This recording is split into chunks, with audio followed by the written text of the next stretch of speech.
Bonjour tout le monde, ici Jean-Claude Audette de Québec. Nous sommes le 7 mai 2011 et je voudrais ce matin enregistrer une petite capsule vidéo sur un peu sur l'économie, qu'est-ce qui se passe dans le monde en ce 7 mai. Comme toujours, je vais commencer par l'économie américaine. Pour ce qui est de l'économie américaine, il y a deux sujets qui sont à l'heure, actuellement, au point de vue monétaire. C'est le plafond de la dette des États-Unis qui doit être relevé au courant du mois de juin, je crois.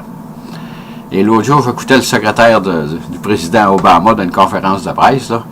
Il disait que, mettons que je ne me souviens plus de la date, là, que le debt ceiling devait être rehaussé, mettons, le 5 juin. Il dit, on a encore 3 semaines. Fait que là, comme je l'ai toujours dit, les Américains, ils n'ont pas le choix. Il faudra qu'ils haussent le plafond de la dette. Parce que sans ça, il n'y a plus rien qui va marcher aux États-Unis.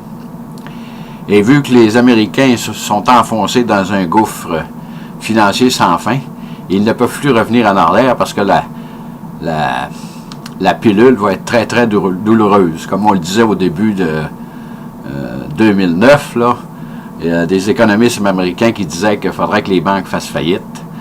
Ils disaient que la pilule is going to be hard to swallow, ça va être dur à avaler, mais on n'a pas le choix, il faut le faire. Mais ils ne l'ont pas fait. Fait que le plafond de la dette va être haussé durant le mois de juin.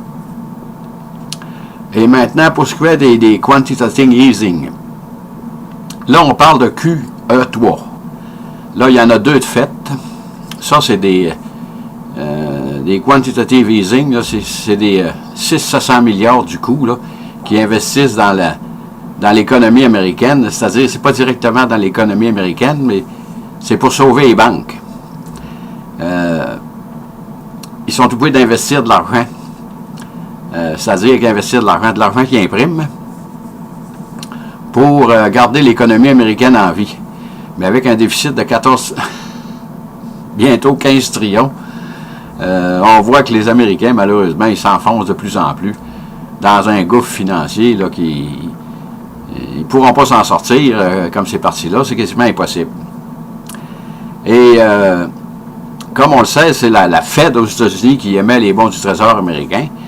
Mais si on retourne quelques années en arrière, la Fed a acheté à peu près, quand tu faisais une émission, mettons, de 500 milliards, la Fed n'achetait peut-être, mettons, à 115-80 milliards qui restaient sur le plancher, que le monde n'avait pas, que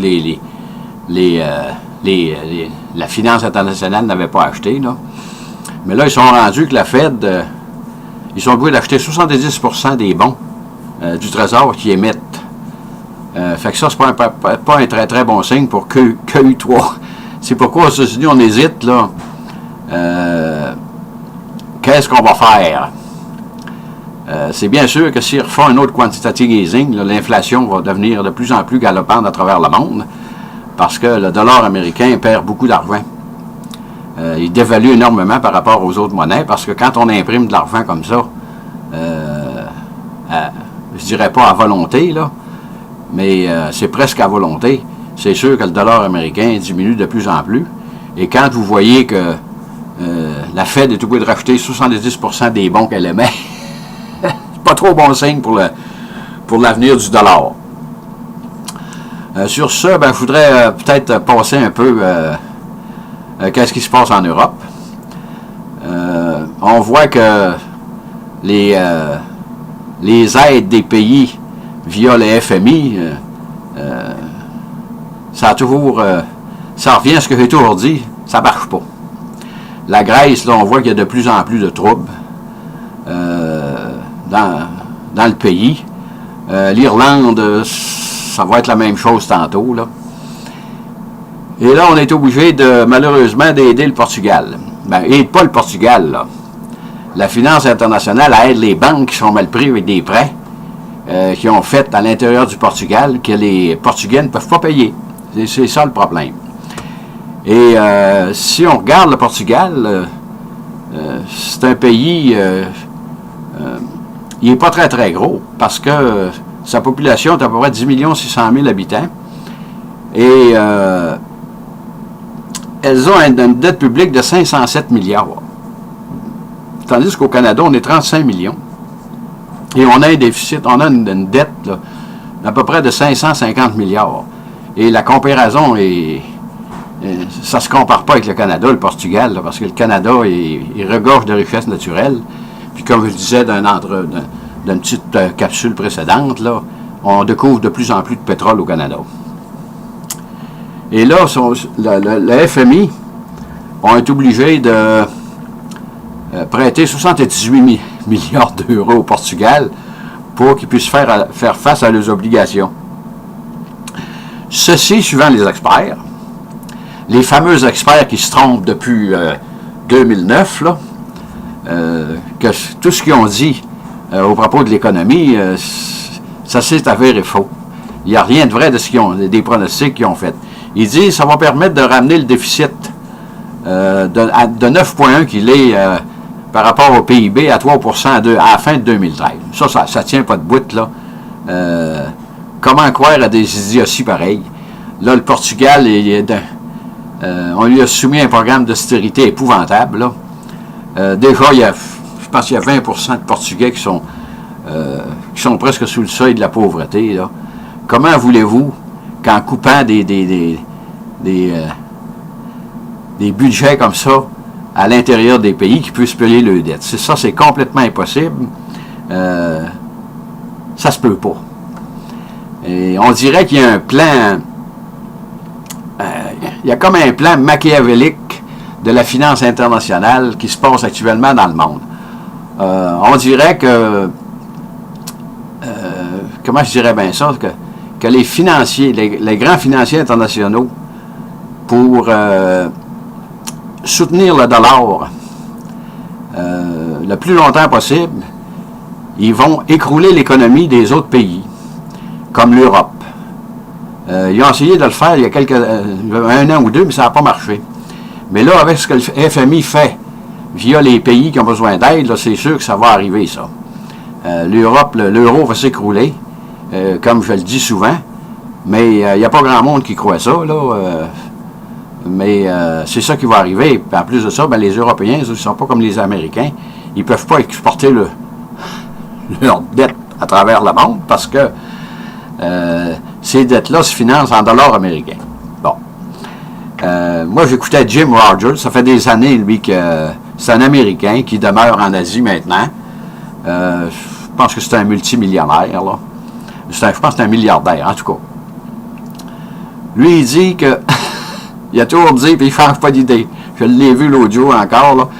Il dit, quand des banques folles font des prêts innocents, des prêts fous, des affaires qui ne tiennent pas de bout, let them fail. Faisons-les faire faillite. C'est aussi simple que ça. Tu peux pas régler un problème en soutenant des dettes qui sont impayables. Et il dit souvent, il passe sur les grands réseaux américains, là, puis il dit souvent, il dit, si j'avais été wrong, si j'avais pas eu raison durant toutes ces années, mériteriez-vous encore? Tandis que Bernanke, le président de la Fed, depuis ce qui est là, tout ce qu'il a fait, ça a été contraire à ce qu'il avait dit. Fait que Jim Rogers, c'est pas un politicien, c'est un financier international. Mais je pense qu'il parle avec le bon sens. Il y en a un autre aussi que j'écoute de temps en temps, Marc Faber. Là. Lui, c'est un genre de peut-être un genre de gourou un peu, là, de la finance internationale. Lui, il dit un peu la même chose, mais un peu plus drastique. Lui, il dit que l'économie américaine va s'écrouler, ça c'est sûr, mais il est comme tout le monde, il ne peut pas dire quand. Parce qu'imprimer de l'argent comme ça, out of thin air, comme disent certains Américains, là, c'est rien de bon pour l'avenir. Sur ce, si on revient au Portugal, regardez, peut-être dans 6 mois, vous allez avoir des troubles là, parce que le monde, ils ne peuvent plus vivre, c'est ce que vous voulez, avec des coupes comme ça. Mais ils servent toujours comme le premier ministre du Portugal, il a tout obligé de démissionner, là, parce qu'il sait ce qui s'en vient. Il n'est pas un fou, ce gars-là. Là. Il sait qu'il va se faire battre. Là, il est allé dire que c'était un bon plan pour le Portugal. C'est pas un bon plan pour le Portugal. C'est un bon plan pour les banquiers. C'est ça que les Européens n'admettent pas. Comme aux États-Unis, d'ailleurs. Et le seul qui peut sauver l'euro, c'est l'Allemagne. Si l'Allemagne continue à embarquer dans des politiques du FMI, c'est sûr que l'euro va s'écrouler. Ça va être beaucoup moins long que le dollar américain parce que les Européens, malheureusement, ne peuvent pas exporter leur dette à travers tout le monde parce que l'euro, c'est pas un world currency, comme on dit. Sur ce, j'avais terminé ma petite capsule. Je vous dis bonne journée, bonne écoute et à la prochaine et merci.